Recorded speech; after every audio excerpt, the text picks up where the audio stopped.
Halo kawan, inilah pupuk TSP yang saya campur dengan abu bakaran kayu. Beginilah reaksinya kawan. Mendidih, seperti mendidih kawan ya, bukan mendidih. Seperti mendidih.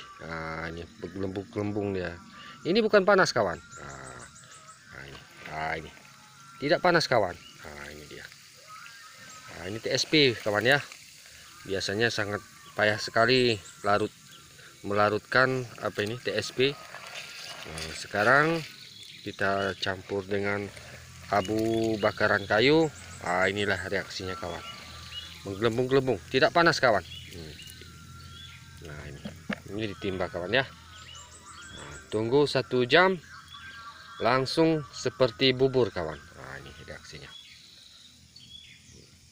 gelembung-gelembung kawan. Hanya itu yang bisa kita sampaikan kepada kawan-kawan. Semoga bermanfaat. Saya ucapkan terima kasih.